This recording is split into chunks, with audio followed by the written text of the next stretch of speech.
At 80, Evelyn Brooks believed this would be the most meaningful day of her life. After a lifetime of sewing, washing, and saving every dollar, she walked into a Charleston bank to withdraw $500,000 for her children's future. But after finding a stranger's wallet outside and bringing it inside to return later, an elderly black woman in worn clothes quickly became the target of suspicion. Her honesty was mistaken for guilt, and her life savings nearly frozen, until cameras, a kind receptionist, and her young white neighbor revealed the truth. Before we begin, tell us in the comments, where are you watching from today? And if you believe some heroes are willing to look guilty to save the innocent, this story is for you. Charleston, South Carolina woke beneath a pale October sky. The morning air carried a gentle chill, just enough to stir the amber leaves lining the maple trees along Willow Street. A soft breeze brushed against the row of aging brick houses, carrying with it the faint scent of damp earth from last night's light rain. Golden sunlight slipped between the branches and rested warmly on the narrow front steps of a small, red-brick home that had stood for more than half a century. Inside that home lived Evelyn Brooks, and for 80 years, life had taught her how to survive with dignity. Evelyn Brooks was an 80-year-old African-American widow, short in height with a frail but stubbornly upright frame. Her deep brown skin carried the delicate lines of age and endurance, every wrinkle tracing years of sacrifice. Her silver-gray hair was carefully tucked beneath a simple cream scarf, and her dark, observant eyes still held the sharpness of a woman who had spent her whole life paying attention to what mattered. Her hands trembled now with age, but they remained skilled. Thin fingers still guided needle and thread with remarkable precision. People in the neighborhood often said Evelyn had the gentlest voice on the block, but beneath that softness was iron. She had become that way after losing her husband, Thomas Brooks, more than 20 years earlier. His sudden heart attack had forced her to raise 3 children alone, teaching her that grief could either break a person or teach them discipline. In Evelyn's case, it had done both before finally shaping her into someone unshakable. That morning, she sat beside the window in her sewing chair, finishing the hem of a navy blue school uniform skirt for a local family. The room around her was modest but spotless. Lace curtains, a ticking wall clock, neatly folded fabric stacked in baskets, and framed photographs of her children arranged carefully on the mantel. One by one, she snipped the loose threads, folded the skirt, and placed it beside 3 other finished pieces. Then her eyes drifted toward the small metal lockbox on the shelf above the fireplace. Inside it was not cash. It held something far more valuable, her bank card, the key to the $500,000 she had spent an entire lifetime building. Not inheritance, not lottery money, not luck. Every dollar had come from years of sewing torn jackets, mending church dresses, washing tablecloths, hemming uniforms, and taking small cash jobs from neighbors who trusted her more than any shop in Charleston. She smiled to herself, the kind of smile that belonged only to someone who had finally reached the end of a very long promise. Today was the day. Today, her children's burdens would finally become lighter. She slowly rose from her chair and moved toward the mantel, where 3 framed photographs stood side by side. The first was Michael Brooks, her oldest son, a 52-year-old African-American man, tall and broad-shouldered with strong hands roughened by years of mechanical work. Michael had inherited his father's patience and quiet resilience, but years of unstable jobs had left him cautious, almost afraid to dream too big. He wanted to open his own auto repair garage, something he had talked about since he was a teenager working beside his father on old engines. The second frame held Denise Carter, her middle child, a 48-year-old African-American woman, medium height with warm brown skin, expressive dark eyes, and a composed, nurturing presence. Denise had always been the peacemaker of the family, the one who smiled through pain so others would not worry. That habit had grown after years of balancing motherhood and financial stress. Evelyn knew Denise's daughter was struggling with college tuition, though Denise kept insisting everything was fine. The third was Olivia Brooks, her youngest, 45 years old, elegant in appearance, slim, with intelligent eyes and a careful way of speaking. Olivia lived in an older house on the other side of Charleston, where the roof had begun leaking every time it rained. She rarely asked for help, pride making her almost as stubborn as her mother. Evelyn touched each frame gently. "Today changes everything," she whispered. For a moment, the room fell quiet except for the ticking clock. Then her gaze moved to the oldest photograph in the house. Thomas. Her late husband smiled from a faded black and white frame, tall and lean in his workman's overalls, his kind eyes forever frozen in the year before he died. And suddenly, as if the morning itself had opened a door to memory, Evelyn was no longer standing in her living room. She was back in that hospital room 22 years ago. Thomas's hand had been weak in hers, his voice barely more than a breath. "One day, Evelyn, this money will save the whole family." At the time, they had only a few $1,000s saved, but she had held on to those words with the same faith some people reserved for Scripture. For 22 years, every stitch, every washed shirt, every late night under a dim lamp had been her way of honoring that promise. A soft knock at the front door pulled her back to the present. She opened it to find Emily Parker standing on the porch. Emily was a 24-year-old white woman, tall and slender, with fair skin dusted in faint freckles and long blonde hair tied loosely into a practical ponytail. Her blue eyes carried a warmth that made people trust her instantly. She worked part-time doing laundry pickup and delivery around the neighborhood, but what truly defined her was her instinctive kindness. Having lost her own grandmother at 16, Emily had developed a deep tenderness toward elderly people, especially Evelyn, who reminded her of the family she missed. In her hands was a neatly folded bundle of pressed linens. "Morning, Miss Evelyn," Emily said with a bright smile. "You look extra dressed up today." Evelyn glanced down at her clean brown coat and laughed softly. The coat was old, nearly 15 years old, but carefully brushed and buttoned. Her shoes were polished. Her faded cloth handbag rested on the hallway table, ready. "It's an important day," Evelyn said. Emily stepped inside and placed the folded laundry on the table. When Evelyn finally told her what she planned to do, Emily's eyes widened. "$500,000?"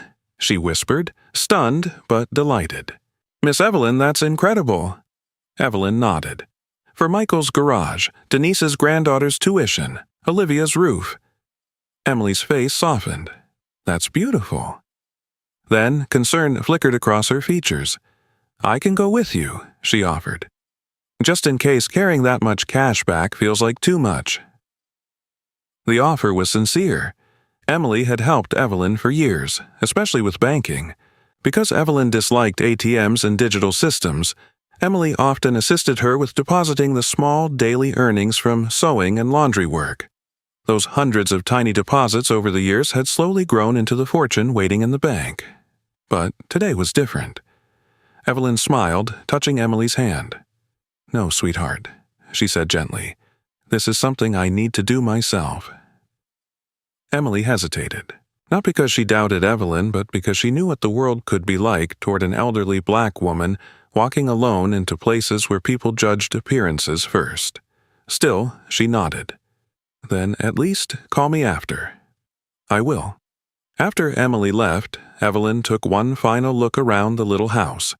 The sewing chair, the framed memories, the sunlight touching Thomas's photograph. Everything in this room had been built from sacrifice. She picked up her faded cloth bag, slipped the bank card safely inside, and placed her hand on the doorknob. For a brief moment, excitement trembled through her more strongly than age ever had. This was not about money. It was about fulfillment. About finishing the promise she and Thomas had started decades ago. Outside, the leaves danced softly along the sidewalk as Charleston's morning grew brighter. Evelyn stepped out of the house, carefully locking the door behind her. Her brown coat caught the autumn breeze, and her worn shoes touched the pavement with slow but purposeful steps. For the first time in years, the weight in her chest felt lighter.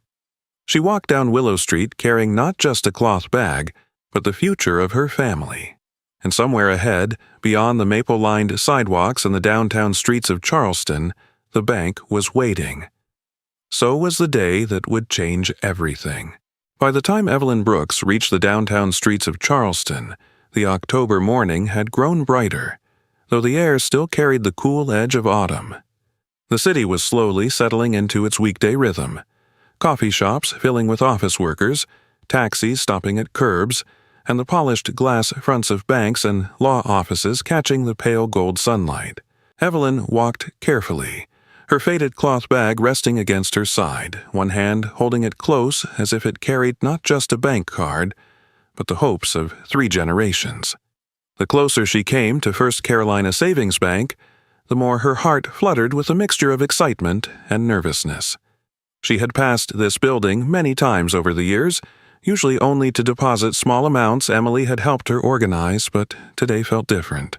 Today, every step seemed heavier with meaning. As she approached the broad stone steps leading to the entrance, something dark near the edge of the sidewalk caught her eye. At first, she thought it was just a folded glove or a dropped notebook, but when she bent down slowly, careful of her knees, she saw it was a luxury leather wallet, deep burgundy in color, smooth and expensive-looking, the kind of thing Evelyn herself would never have bought. She glanced around immediately. No one nearby seemed to notice. People passed in hurried motions. Businessmen with phones pressed to their ears, young assistants carrying coffee trays, and a pair of college students laughing as they crossed the street. None of them looked back. Evelyn opened the wallet just enough to understand what she was holding. Her breath caught. Inside was a thick stack of neatly folded bills, well over $3,000 in cash. Several pristine bank cards sat tucked into silver-lined slots, along with folded receipts, insurance papers, and what looked like medical appointment forms. There were important documents, but oddly, no driver's license or clear identification card that would immediately tell her who it belonged to. For a long second, she simply stared. Then she closed it carefully. Her first instinct was simple and immediate. The owner would come back. Someone carrying that much cash would realize quickly. So, instead of entering the bank, Evelyn moved to the side of the entrance near the stone railing and stood there, the wallet held gently in both hands. She waited. 5 minutes passed. The bank doors opened and closed as customers entered. 10 minutes. A gust of wind pushed leaves across the pavement. 15. Her fingers tightened around the wallet. By the 20th minute, the cool air had begun to bite through the sleeves of her brown coat, but Evelyn remained exactly where she was, scanning every face that came near the steps. Above her, mounted discreetly beneath the bank's overhang, a security camera recorded everything. Evelyn never looked up at it, never realizing the small black lens was preserving every second of her patience and honesty. Across the street, a yellow taxi slowed at the curb outside a row of offices. Inside sat Margaret Wilson, though Evelyn did not know her name yet. Margaret was a 68-year-old white woman, elegant and sharply composed even in visible stress. She had silver blonde hair styled into a careful bob, pale blue eyes, and the refined posture of someone long accustomed to boardrooms and responsibility. That morning, however, her usual composure was fractured. Her husband had been admitted for emergency heart surgery just before dawn, and in the rush between hospital paperwork and urgent calls from her assistant, she had left the bank moments earlier without realizing the wallet had slipped from her handbag. Now, seated in the taxi, Margaret was distracted by a phone conversation with the hospital. "No, tell Dr. Myers I'm on my way back after the transfer," she said, her voice strained but controlled. The taxi pulled away. Neither woman knew how closely their paths had just crossed. Back on the bank steps, Evelyn finally let out a soft sigh. "No one's coming," she murmured. Her instincts told her the right thing to do was clear. She would go inside, withdraw the money for her children, and then take the wallet directly to the police station 2 blocks away. Carefully, respectfully, she placed the wallet inside her faded cloth bag, separating it from her own bank card and folded handkerchief. As she adjusted the strap over her shoulder, a familiar white delivery van rolled past the corner. Inside was Emily Parker. Emily had picked up a last-minute laundry delivery order from a law office just 3 buildings down from the bank. Her blonde ponytail bounced as she leaned forward over the steering wheel, scanning addresses.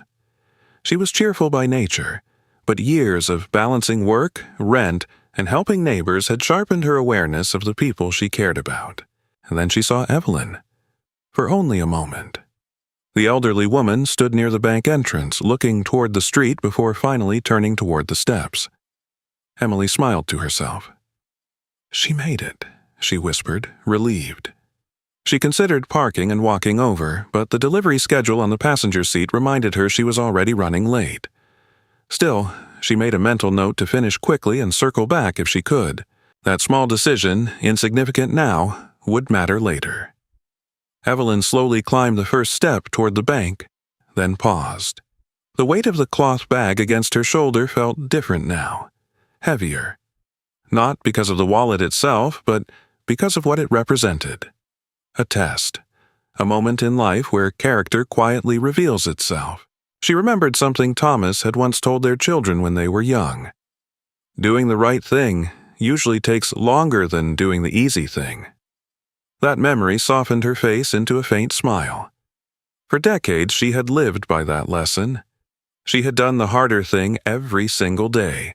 Working longer, saving instead of spending, forgiving when bitterness would have been easier, believing in tomorrow when today felt impossible. This wallet was simply one more moment asking her the same question life had always asked. Who are you when no one is watching? The answer had never changed. As she reached the top step, another customer brushed past her. A young man in a navy business suit, hurried and distracted, nearly clipping her shoulder with his briefcase before muttering a rushed apology. Evelyn merely nodded and stepped aside, her calm dignity unshaken. The glass doors reflected her image back at her. A small, elderly black woman, a clean but worn coat, careful shoes, a cloth bag carrying $500,000 in future hope, and a stranger's missing life. She took one slow breath, then another. Everything ahead still felt bright in her mind. The withdrawals, the envelopes for Michael, Denise, and Olivia, the tears she imagined on their faces when they realized what she had done. For a moment she pressed a hand against the bag, silently reassuring herself that both the savings card and the wallet were safe. The bank doors slid open with a soft mechanical hum. Warm air spilled outward. Evelyn stepped forward, ready to begin the most meaningful errand of her life. And tucked inside the faded cloth bag beside her own future was the forgotten burden of a stranger, one that would soon change the course of her day. The warm air inside First Carolina Savings Bank wrapped around Evelyn Brooks the moment the glass doors slid shut behind her. Outside, Charleston's October breeze had carried the gentle scent of fallen leaves.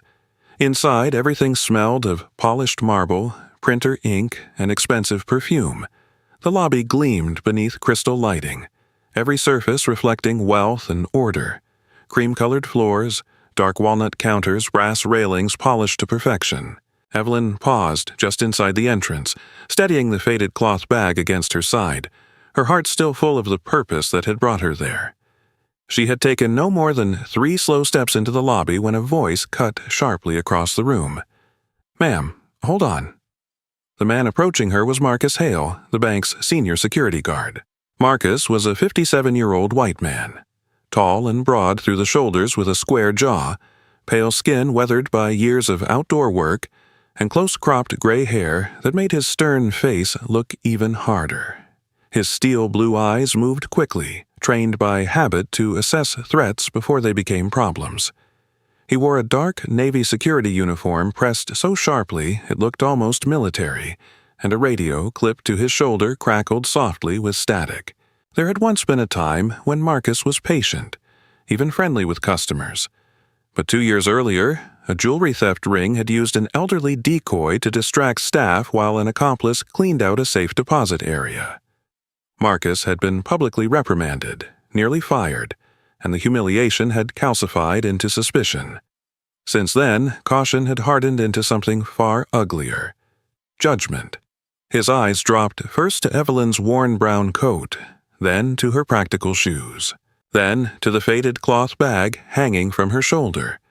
The look on his face said what his words had not yet dared. She does not belong here. Evelyn stopped and turned toward him with quiet politeness. Yes? Marcus stepped closer, just enough to make his presence feel controlling rather than helpful. What are you here for today? His tone was clipped, almost interrogative. Evelyn kept her voice calm.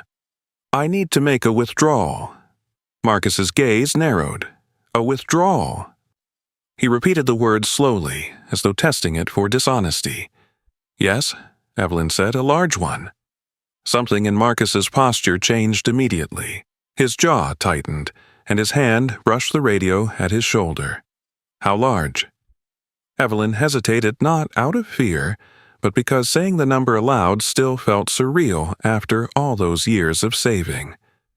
$500,000. For the briefest second, silence seemed to settle between them. Then Marcus gave a small, disbelieving laugh. Not a kind laugh. The sort that comes from prejudice disguised as procedure. His eyes moved over her once more, lingering on the cloth bag. The same bag now carrying not only her bank card, but the expensive wallet she intended to take to the police afterward. His mind had already made its judgment. Before Evelyn could say anything else, Marcus turned slightly and pressed the side button on his shoulder radio. His voice lowered, but not enough. Front lobby, elderly female customer, possible suspicious activity. Keep an eye on her. The static hiss that answered him felt louder than it should have. Evelyn heard every word. For a brief moment, a familiar ache stirred in her chest, the old, weary ache of being measured by appearance before character. It was not new. 8 decades of life had introduced her to every shade of that look. The glance that lingered too long on her skin, the tightened expression when she entered the wrong store, the assumptions people made when poverty and race stood side by side. Still, she straightened her shoulders. Thomas had taught her that dignity was something no one could take unless you surrendered it, so she did not argue. She simply nodded once and continued walking. Marcus let her pass, but only barely. He remained several paces behind, close enough that his polished shoes echoed her steps across the marble floor like a second heartbeat. At one of the waiting chairs near the center of the lobby sat Harold Benson, a 62-year-old white businessman, slim and sharply dressed in a charcoal suit with silver-framed glasses. Harold had the quiet, observant manner of someone used to boardrooms and controlled conversations. He looked up from his phone just in time to catch the exchange between Marcus and Evelyn. His brows knit slightly. He had seen enough in life to recognize unfairness when it stood in plain sight. For a moment it seemed he might say something, but after glancing toward Marcus's rigid expression and the attention of nearby staff, he lowered his gaze again. His silence was not agreement.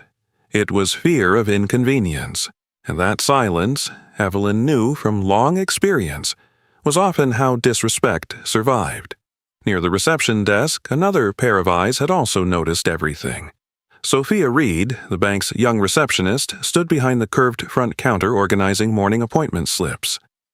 Sophia was a 26-year-old African-American woman, medium height with warm brown skin, thoughtful dark eyes, and neatly braided hair pinned into a professional bun. She had a naturally calm presence, the kind that made anxious customers soften the moment she smiled. Unlike Marcus, Sophia had grown up watching her mother navigate similar dismissive looks in corporate spaces, and those experiences had made her deeply sensitive to quiet forms of injustice. She watched Marcus trail Evelyn across the lobby and immediately sensed the imbalance. This was not normal customer guidance. This was surveillance. Sophia's fingers paused over the appointment ledger. She looked from Marcus to Evelyn's small frame and the faded bag, then back to Marcus's hardened face. A subtle unease settled over her. Evelyn moved toward the customer service queue, where velvet ropes guided clients toward the teller counters. The polished environment around her only magnified how out of place Marcus wanted her to feel. Several people in line glanced briefly toward her, then toward the security guard following behind. Judgment spread quickly in places built on appearances. A young investment associate near the far desk whispered something to a coworker. Neither approached. Neither asked if help was needed. Marcus stopped beside one of the marble columns, arms folded across his chest, pretending distance while making it obvious he was watching her every move. His radio crackled again. "Copy that. Monitoring." The words were routine. The intention behind them was not. Evelyn tightened her fingers around the strap of her cloth bag, suddenly aware of the wallet inside. She thought briefly of taking it out now, explaining what had happened outside, but the atmosphere Marcus had created made every movement feel dangerous. If simply walking in had earned suspicion, what would happen if he saw the contents now? No, better to handle the withdrawal first, exactly as planned. Then the police station. She kept moving. As she approached the velvet queue, Sophia stepped out from behind the reception desk. Her smile was gentle, professional, and real. "Good morning, ma'am," she said warmly. "Can I help direct you?" The kindness in her tone cut through the tension like sunlight through cloud cover. Evelyn offered a grateful smile. "Yes, dear, I need to make a withdrawal." Sophia nodded, her eyes flicking once toward Marcus still stationed nearby. "All right, teller line 3 should open shortly." It was a small act, simple, but in a room thick with suspicion, kindness felt radical. Evelyn thanked her and stepped into the queue. Behind her, Marcus remained exactly where he was, watchful, rigid, and unconvinced. He had allowed her inside, but only physically. In his mind, she was still standing outside the invisible line he believed people like her should never cross, and as Evelyn waited for the next teller window to open, she could feel the weight of his stare between her shoulder blades, turning a long-awaited day of joy into something far colder. Still, she stood tall, because some battles were fought not with words but with the refusal to shrink. Ahead of her, the teller light blinked green. The next stage of her day was ready to begin. The green teller light blinked steadily above counter 3, and Evelyn Brooks moved forward with slow, careful steps, still aware of Marcus Hale's stare following her from across the lobby. The polished marble beneath her worn shoes reflected the bright chandeliers overhead, making the whole bank feel colder and more exposed than it had moments earlier. Yet she kept her chin level. She had waited decades for this day, and no suspicious look was going to steal the dignity she had carried through 80 years of survival. Behind the counter stood Linda Foster, the senior teller assigned to the morning's larger transactions. Linda was a 43-year-old white woman, tall and slender with a severe posture that made her seem taller than she really was. Her blonde hair was twisted into a flawless corporate bun, not a single strand out of place, and her pale green eyes carried the sharp, tired look of someone who had spent too many years in a job where mistakes could cost careers. Linda had once been warm with customers, but after being blamed years ago for authorizing a fraudulent wire transfer, she had learned to protect herself first and empathize second. Since then, every unusual request felt to her less like service and more like risk management. She gave Evelyn a thin, professional smile that never quite reached her eyes. "Good morning. How may I help you today?" Evelyn set her faded cloth bag gently on the marble ledge and answered in the same calm tone she had used all morning. "I'd like to withdraw $500,000 from my savings account." Linda's fingers froze over the keyboard. The polite smile faded into something colder. "All of it?" "Yes." Linda looked up slowly, her eyes taking in the old brown coat, the cloth bag, the trembling hands. A brief flicker passed across her face, something between disbelief and irritation. "All right," she said at last. "I'll need your ID, bank card, PIN verification, and any recent transaction confirmation documents." The words came quickly, clipped and procedural. Evelyn nodded and reached for her bag. Her fingers, thin and slightly unsteady from age, moved carefully through the contents.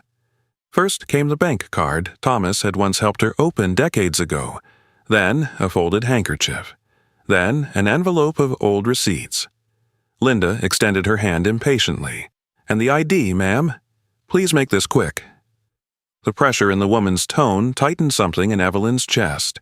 She was not confused, only rushed, and rushing had never been kind to old hands. She dug deeper into the cloth bag. The savings booklet brushed against her fingertips. So did the leather wallet. Her pulse skipped. Before she could steady the strap, the edge of the worn fabric slipped from her wrist. The bag fell. It struck the polished marble floor with a soft but devastating thud. And everything spilled. The sound of scattered objects against stone seemed to echo through the bank lobby louder than it should have. Her savings booklet slid one direction. A neatly folded old white handkerchief drifted near the base of the counter. A bundle of family photographs fanned across the floor. And then the luxury burgundy wallet tumbled free, flipping open as it landed. Cash spilled partially from one side. Multiple unfamiliar bank cards slid across the marble like bright accusations. For one frozen heartbeat, the entire lobby went silent. Marcus moved first. His polished shoes struck the floor in sharp, fast steps as he crossed the distance almost at a run. "I knew it," he snapped. He crouched, grabbed one of the foreign-looking cards from the floor, and held it up between two fingers like evidence. "These aren't yours." His voice was loud enough for nearby customers to hear. Heads turned immediately. Evelyn's breath caught, not from guilt, but from the crushing humiliation of how quickly honesty could be transformed into suspicion. "It's not what you think," she began softly. Marcus cut her off. "Did you steal this wallet?" The accusation landed like a slap. At the edge of the teller area, Harold Benson looked up again from his seat, his expression darkening. This time, his silence came with visible discomfort, but still, he did not intervene. Linda leaned over the counter, her face tightening as she saw the stack of cards and loose cash. Her corporate instincts overrode everything else. "Ma'am," she said sharply, "before this transaction can continue, I need an explanation." Evelyn knelt carefully, her knees aching as she reached for the scattered photographs first. One had landed face up. It showed a much younger Evelyn standing in front of the same brick house with 3 small children gathered around her legs, Michael in oversized overalls, Denise clutching a school ribbon, and Olivia smiling through missing front teeth. Thomas was absent from the frame because by then he had already passed. The image carried the unmistakable weight of years spent raising them alone. Sophia Reed was the first to notice the photograph. Without hesitation, she stepped away from reception and hurried over. Sophia knelt beside Evelyn, her movement graceful and immediate, ignoring the tension building around them. "Let me help you, ma'am," she said gently. Her warm, brown hands began gathering the fallen items one by one. As she picked up the photograph, her eyes lingered on it for a moment. Something about the tenderness in the image, the visible passage of decades, clashed violently with the accusation Marcus was trying to build. This did not look like a thief's life. This looked like sacrifice. Across the lobby, near the investment office glass doors, another woman sat in a private waiting area. This was Margaret Wilson, though no one in the immediate chaos noticed her yet.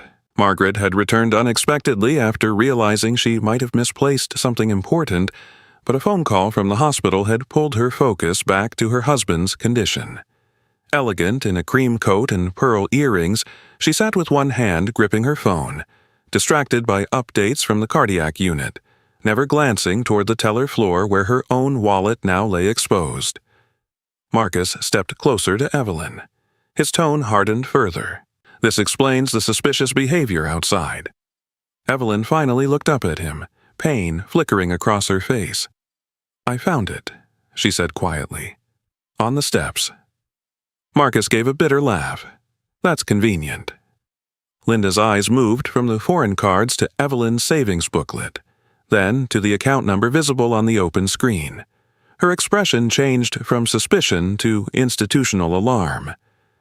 A $500,000 withdrawal tied to a customer now under possible theft suspicion was exactly the sort of situation banks escalated immediately. She straightened. "I'm placing a temporary hold on the account pending clarification." The words landed even harder than Marcus's accusation. Evelyn stared up at her. "My account?" Linda's fingers were already moving over the keyboard. "Until we determine the source of these additional cards and cash, yes." The screen flashed confirmation. A freeze notice had been initiated on the $500,000 savings account Evelyn had spent a lifetime building. For a moment, the bank lobby seemed to tilt around her. Not because the money mattered more than truth, but because this day, this one sacred day she had carried in her heart for decades, was slipping away under the weight of assumptions. Sophia looked from Evelyn's trembling hands to Marcus's rigid posture and Linda's cold professionalism. The pieces did not fit. An 80-year-old woman carrying a life savings booklet, old family photographs, and a found wallet she clearly had not hidden. A patient woman who had stood outside for 20 minutes. A terrified reaction not of guilt, but of shame. Something was deeply wrong with the story being forced onto her.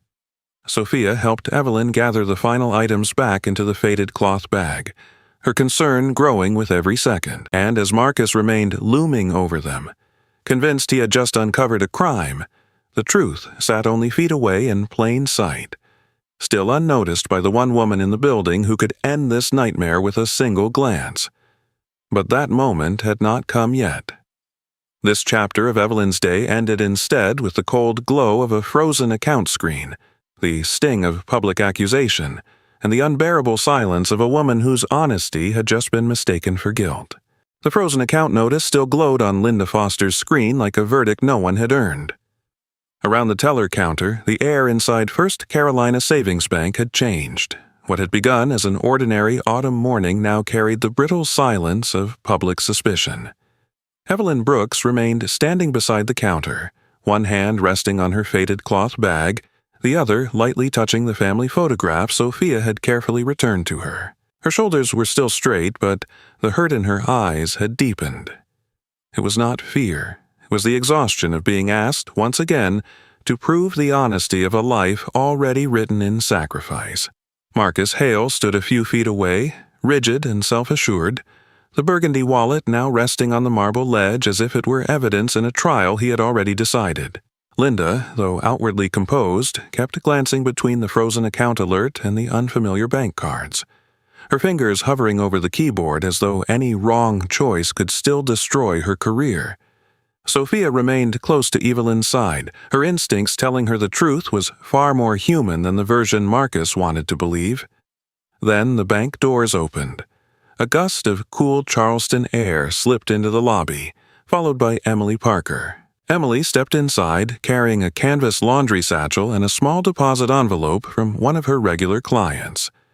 At 24, she moved with the quick, capable rhythm of someone used to balancing multiple jobs and responsibilities. Her fair skin, freckled cheeks, and loose blonde ponytail gave her a naturally approachable warmth. But today that warmth vanished the moment she saw the scene at Teller 3. Evelyn, Marcus the wallet, Sophia kneeling beside scattered items, and Linda's tense face behind the counter. Emily's expression sharpened instantly. "What happened?" she asked, her voice clear enough to cut through the hush. Evelyn turned, visibly relieved. "Emily..." Marcus stepped forward before Evelyn could continue. "This is an active security matter, ma'am." But Emily was already walking toward them.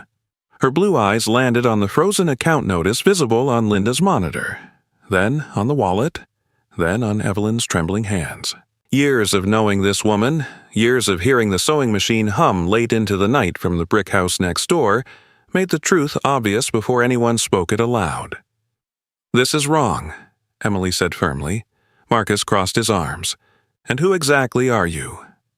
Emily met his stare without flinching. "My name is Emily Parker. I'm her neighbor." She took one step closer to Evelyn. "And for the last 6 years I'm also the person who has helped Miss Evelyn deposit her earnings into this bank." That sentence changed the room. Linda looked up sharply. Sophia's eyes widened. Even Marcus's posture shifted. Emily turned toward Linda's terminal. "All those small cash deposits," she said, pointing toward the account history section still visible on screen. "They're from her sewing work. Hemming uniforms, repairing coats, church dresses, tablecloths, school clothes, whatever the neighborhood needed." She looked toward Evelyn with open admiration. "She's worked nearly every day I've known her." Linda hesitated. "The records do show thousands of small deposits," she admitted cautiously. Sophia, now fully engaged, stepped behind Linda's station with permission and began opening the longer transaction history. Line after line filled the screen. $48, $72, $36, $110. Tiny amounts, week after week, month after month, year after year. Sophia's brows lifted as the pattern stretched back across an astonishing number of years. The consistency was impossible to fake. Emily kept speaking, her voice growing steadier as memory fueled conviction. In winter, when the snow came down so hard the sidewalks disappeared, I'd still see her lamp on at midnight. She'd be sitting by that front window sewing coats and blankets for people who couldn't afford replacements. The image settled over the room. An 80-year-old woman working through snowstorms, needle in hand, building $500,000 one modest deposit at a time. Evelyn lowered her eyes, embarrassed by praise but grateful for truth. Marcus's certainty began to crack, though pride kept his face hard. "That still doesn't explain the wallet," he muttered. Emily turned sharply toward him. "She found it," she said, "outside the bank." Her confidence came not from guessing, but from timing. She had seen Evelyn near the entrance when she drove past earlier. "I passed by 20 minutes ago delivering laundry to the law office down the block. She was standing outside the entrance, looking around like she was waiting for someone." Sophia froze. 20 minutes?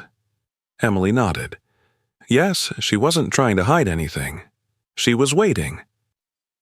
Sophia immediately connected that statement with the exterior security cameras she knew covered the front steps. The story Marcus had built was starting to collapse under the weight of simple facts. Linda stared at the transaction history still scrolling across the monitor. Thousands of deposits, every few days, always in modest, believable amounts, always cash, always consistent with someone doing neighborhood sewing and small daily labor. The fear that had driven her to freeze the account was now colliding with the reality of the evidence.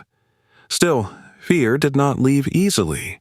She had been blamed before. One wrong release, one stolen account, one fraudulent transfer years ago had nearly ended her career. The memory still lived behind every decision she made. Her voice softened, but hesitation remained. "The account activity does support her explanation," she admitted carefully, "but with the wallet involved, procedure still requires clarification." Marcus seized on that. "Exactly." Yet his confidence sounded weaker now. Sophia leaned closer to the monitor, scrolling farther back. The deposits went back nearly 15 years. Never irregular, never suspicious. Just the slow, disciplined rhythm of a woman who had spent decades choosing family over comfort. "She built this herself," Sophia said quietly. Her words were not for Marcus. They were for Linda, for the room, for anyone still clinging to the easier lie. Evelyn looked at Emily, and for the first time since the accusation, the shame in her chest loosened slightly. Emily reached over and squeezed her hand. The gesture was simple, but in the cold atmosphere of the bank it felt almost revolutionary. A young white woman standing publicly beside an elderly black woman who had just been treated like a criminal. No hesitation, no fear of association, just loyalty. A nearby customer in the waiting area, Harold Benson, finally lowered his phone completely and began watching with visible discomfort. He had said nothing earlier, but now even he could see the cruelty of what had unfolded. Linda exhaled slowly. Her certainty was gone now, replaced by the bureaucratic fear of what came next. If Emily was right, if the account truly reflected decades of honest labor, then freezing the funds might become a complaint, a legal complaint, a public complaint, and the presence of the misplaced wallet still left one unresolved risk she could not ignore. Her eyes moved toward the leather wallet on the counter, then back to Evelyn, then to the transaction screen. For the first time, she no longer saw an elderly woman in old clothes. She saw evidence of relentless discipline, of sleepless nights, of sacrifice turned into numbers.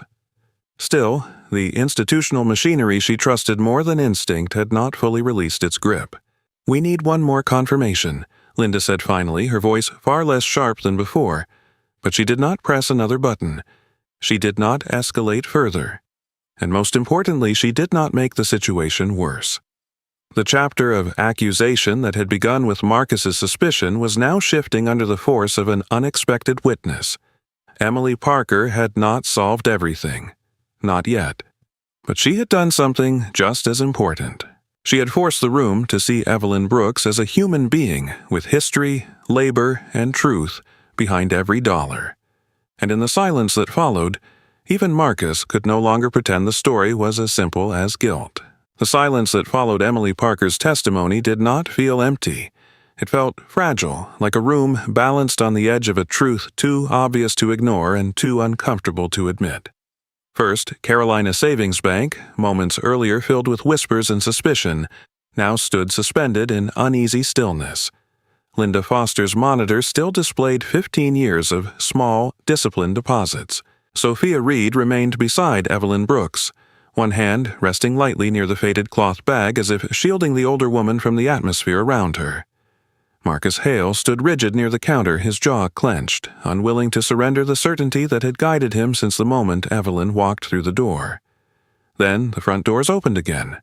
This time the shift in the room came with the sound of polished shoes and the clipped authority of law enforcement. Officer Daniel Carter stepped into the lobby. Daniel was a 38-year-old African-American police officer, tall with a disciplined athletic build, warm brown skin, and sharp, dark eyes that missed very little. His face carried the calm seriousness of a man who had spent years de-escalating situations before they became tragedies. A faint scar along his left eyebrow hinted at an old injury from his early patrol days, an event that had taught him the danger of making decisions before seeing the full picture. Unlike Marcus, Daniel's authority came from patience, not force. He was the kind of officer who listened first. Linda had quietly requested police assistance the moment the wallet and frozen account became a liability issue. Daniel approached the teller area, scanning the faces in seconds. An elderly woman standing but shaken. A young neighbor still beside her. A tense security guard. A visibly conflicted teller. A receptionist who already looked like she knew the answer. And on the marble counter, the burgundy wallet. His voice was measured. "Can someone tell me what happened?" Before Marcus could speak, Evelyn gently placed a hand on her cloth bag and reached inside. Her movements were slow, composed, dignified. She lifted the wallet with both hands and extended it toward Officer Carter. "I found this outside on the bank steps," she said. "I waited for someone to come back. When no one did, I brought it inside so I could take it to the police after finishing my withdrawal." There was no defensiveness in her tone, only truth. Daniel accepted the wallet carefully and opened it just enough to inspect the contents. Cash intact, multiple cards, important documents, nothing disturbed. He looked back at Evelyn. "You said you waited?" "Yes, sir, about 20 minutes. Sophia immediately stepped forward. "The exterior cameras cover the front entrance and the full staircase," she said. "We can verify that." Daniel nodded once. "Let's do that." Within minutes, the bank's operations monitor had been switched to the exterior security feed. Sophia handled the playback controls while Linda and Marcus stood close enough to see every frame. The footage began. There she was, Evelyn Brooks, small in her brown coat, walking slowly toward the bank steps. The wallet came into view near the edge of the stone entrance. The footage clearly showed her bending down, lifting it and opening it only briefly. Then, instead of entering the bank, she moved to the side railing. And waited. Minute after minute, the timestamp advanced. She remained there, looking left, looking right, scanning each passing face. At one point, a gust of wind lifted the edge of her scarf, but she did not move from her place. 5 minutes. 10, 15, 20. Only after no one returned did she place the wallet inside her cloth bag and finally enter the bank. No rushing away, no concealment, no suspicious movement. Only patience. Only honesty. The footage ended. For a moment, no one spoke. The truth was now larger than opinion. Marcus Hale stared at the screen as if it had betrayed him personally. The hardness in his face cracked first into disbelief, then into something far heavier. Shame. His shoulders lowered by a fraction. The same man who had followed Evelyn across the marble lobby as if she were dangerous now stood confronted by the quiet dignity of her actions replayed in undeniable sequence. He said nothing, because there was nothing left to defend. At the far side of the lobby, the woman in the cream coat suddenly rose from her waiting chair. Margaret Wilson had been close enough to hear the words wallet and camera, but only now, seeing the burgundy leather clearly in Officer Carter's hands, did recognition strike. "Oh my God," she whispered. She approached quickly, one hand over her mouth. Margaret Wilson, the elegant 68-year-old businesswoman with silver blonde hair and pearl earrings, now looked far less composed than when she had first entered. The stress of the hospital calls had hollowed her face with exhaustion. "That's mine," she said softly. Officer Carter turned toward her. "Can you identify its contents?" Margaret nodded immediately. There should be just over $3,000 in cash, 3 corporate cards, 1 personal platinum card, my husband's insurance authorization papers, and the cardiac surgery consent form. Daniel checked. Every item was exactly where she said it would be. He handed it to her. Margaret opened the wallet with trembling hands, then looked up at Evelyn. Nothing was missing. Not a dollar, not a card, not even the folded medical documents. Her eyes filled. "I was at St. Vincent's Hospital at dawn," she explained, her voice shaking. "My husband went into emergency heart surgery this morning. I stopped here to transfer funds for the procedure and must have dropped it when I got into the taxi." The confession changed the emotional weight of the room. This was not simply a lost wallet. It was a family crisis. A woman carrying fear, money, and paperwork for the man she loved. And Evelyn had protected all of it. Margaret stepped closer. "You waited for me." Evelyn gave a small nod. "I hoped you'd come back." Margaret's expression broke into visible gratitude. "You could have walked away with everything in this wallet, and no one would have known." Evelyn answered with the same quiet grace that had carried her through the morning. "But I would have known." Those 6 words settled over the lobby like a final verdict. Sophia lowered her eyes briefly, deeply moved. Linda's gaze shifted from the camera replay to Evelyn's lined face. And unexpectedly, another memory surfaced. Her mother. A widow in Ohio who had spent years cleaning hotel rooms after Linda's father left. Linda suddenly remembered the shame in her own mother's voice the first time a wealthy customer had accused her of stealing a bracelet she later found in her own luggage. Linda had hated that story, hated what it said about people. And now, standing here, she realized she had become the same kind of person her younger self once despised. The realization hit with quiet force. Her voice, when it finally came, was softer than anyone had yet heard it. "I'm sorry," she said, though the full apology would belong to the next moment, not this chapter. Marcus still said nothing. His silence now was not control. It was collapse. Officer Carter looked around the room one final time. "Well," he said calmly, "it seems the camera has made the facts very clear." The suspicion that had followed Evelyn from the bank doors to the teller counter dissolved completely. What remained was the undeniable truth of a woman whose honesty had survived accusation, humiliation, and prejudice without once surrendering its dignity. And as Margaret clutched the recovered wallet to her chest, tears in her eyes because her husband's surgery could now proceed without delay, every shadow of doubt inside the bank finally disappeared. The atmosphere inside First Carolina Savings Bank no longer felt sharp with suspicion. The polished marble floors, the warm brass lighting, and the quiet murmur of afternoon business now carried something far softer: relief. The truth had been seen, spoken, and proven.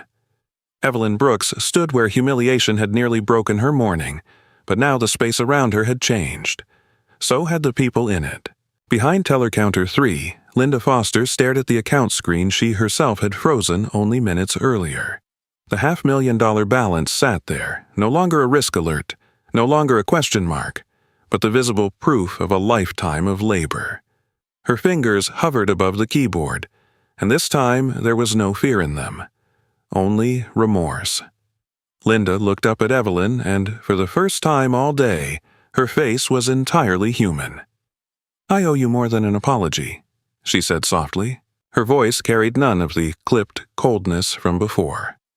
It was quieter now, humbled by the memory of her own mother, and by the sight of a woman who had endured public humiliation with more grace than most people could manage in comfort.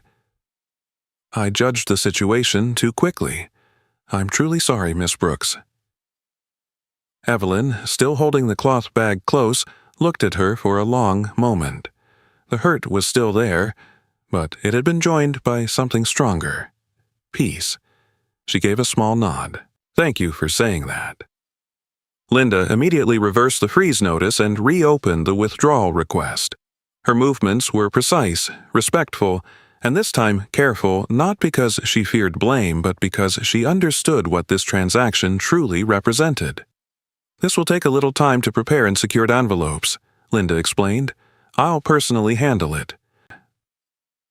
As the transaction team began organizing the $500,000 withdrawal, Sophia Reed stepped quietly away from the teller line and returned a moment later carrying a porcelain cup of hot tea on a small tray.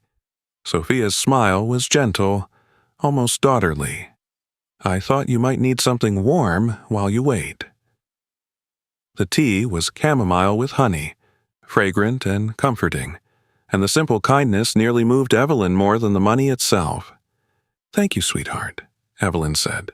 Sophia sat with her for a few moments in the nearby waiting area, where the cream-colored chairs faced the tall windows overlooking Charleston's downtown streets. The October sunlight had begun to soften into the amber tones of late afternoon, casting long golden streaks across the lobby. Across from them, Margaret Wilson remained standing, still clutching the burgundy wallet that had nearly become the reason for a terrible injustice. Margaret's eyes rested on Evelyn with a look that had shifted from gratitude into admiration. "You didn't just save my wallet," Margaret said. "You protected my husband's surgery, our business accounts, and paperwork that could have delayed his treatment." Her voice trembled with the weight of what might have happened. Margaret stepped closer and sat beside Evelyn. As a 68-year-old businesswoman, Margaret had spent decades building a respected financial advisory firm in Charleston. She was known in the city for strategic thinking, philanthropy, and a rare ability to recognize integrity in people. Losing her husband to a sudden medical emergency that morning had reminded her how fragile everything was: money, status, certainty. Yet this elderly woman in a worn coat had protected all of it without hesitation. "I'd like to help your family," Margaret said. Evelyn blinked, surprised. Margaret continued, "I can offer free legal and financial structuring for anything your children need: business filings, trust protection, investment guidance, education planning." Emily, standing nearby with the laundry satchel still over her shoulder, looked stunned. Margaret smiled warmly. "For people who build honestly, I like to make sure their legacy lasts." The offer was far beyond generosity. It was transformation. By the time Linda returned, the secured withdrawal had been prepared in carefully sealed bank envelopes inside a reinforced carry case. She set it gently on the counter in front of Evelyn. $500,000, prepared exactly as requested. Evelyn placed a hand over the case, and for a moment her eyes glistened, not because of the money itself, but because this moment had finally arrived despite everything that had tried to stop it. As she prepared to leave, Marcus Hale stepped forward from the lobby entrance. The once rigid security guard now looked years older than he had that morning. His broad shoulders had lost their defensive stiffness, and his usually hard blue eyes carried the discomfort of a man forced to confront what prejudice had made him become. "I was wrong," he said quietly. The words came with effort. "I let what happened in the past shape how I saw you before I knew anything about you." Evelyn regarded him calmly. "I hope next time you'll look longer before deciding who someone is." Marcus lowered his gaze. "Yes, ma'am." That was enough. By late afternoon, Charleston glowed beneath the deep gold light of sunset. The breeze had softened, carrying the scent of fallen leaves and distant sea air as Evelyn and Emily walked back along Willow Street. Emily insisted on carrying the reinforced case, though Evelyn kept one hand resting on it, as if still reassuring herself this beautiful ending was real. The brick houses of the neighborhood caught the last sunlight in warm shades of amber and red. Children played farther down the block. A dog barked from behind a fence. Life, so ordinary and so precious, moved gently around them.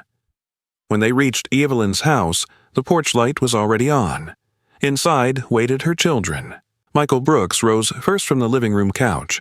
His broad mechanic's hand still stained faintly with grease from the garage where he had spent the day working for someone else's dream. Beside him stood Denise, her dark eyes already wet, and Olivia, elegant but visibly ashamed for the distance time had placed between her and her mother. They had all come after Emily quietly called them once the truth was clear. Evelyn set the case on the dining table and slowly opened it. The sealed envelope sat inside like years made visible. "For you," she said softly. Michael stared, speechless. Denise covered her mouth as tears spilled down her cheeks. Olivia's composure shattered first. "Mom," she whispered. "You did all this for us?" Evelyn nodded. "For years." The room broke into emotion. Michael stepped forward and embraced her first, his strong frame shaking. "I'm naming the garage after Dad," he said through tears. "Brooks and Sons Auto," just like he always wanted. Denise knelt beside her chair and took both of Evelyn's hands. "I'm done letting you carry everything alone," she said. "I'll come every day, every single day."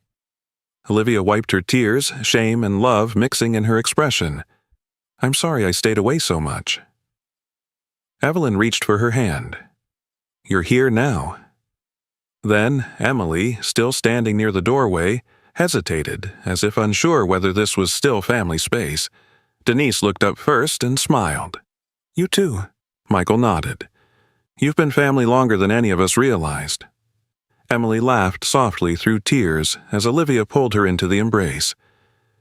In that small Charleston brick house, the years of struggle seemed to fold inward into something warm and whole. And beyond that moment, the future had already begun changing. Margaret Wilson would soon become one of Evelyn's biggest clients, referring church groups, boutique shops, and local families to her sewing work. What had once been a quiet neighborhood service would grow into a respected local name. As the sun disappeared fully behind the Charleston rooftops, the room glowed with lamplight, laughter, and the sound of a family finally understanding the depth of one woman's love. Evelyn looked around at her children, at Emily standing among them like a granddaughter, at the home that had held every sacrifice, every stitch, every promise. Then she smiled, a smile deeper than joy, a smile of completion. "Today," she said softly, "I feel that my life has truly been worth it." And in the warmth of that little house, no one doubted that every hardship had led to this exact moment. Here is the gentle truth this story leaves with us. In everyday life, we often meet people for only a few seconds, and in those few seconds it is easy to judge by age, skin color, clothing, or appearance. But this story reminds us that behind every worn coat may be a lifetime of sacrifice, dignity, and love. The way we treat people, especially the elderly and those who seem different from us, reveals the kind of heart we truly carry. Racial prejudice, social judgment, and disrespect may still exist in the world, but honesty, patience, and kindness will always speak louder in the end. Sometimes the day that begins with humiliation becomes the very day that restores faith in humanity. Let this be a lesson for our daily lives to slow down, listen more, judge less, and choose compassion before assumption. A kind word, a fair attitude, or the courage to stand up for someone can change the entire direction of a person's life. If this story touched your heart, please share it with someone who needs this reminder today. Tell us in the comments where you are watching from, and if you believe kindness still has the power to heal this world, comment Amen, so this message can reach more hearts. Please like, share, and subscribe to Stories That Change Lives for more inspiring real-life lessons. May God bless you, protect your family, and fill your home with peace, dignity, and love.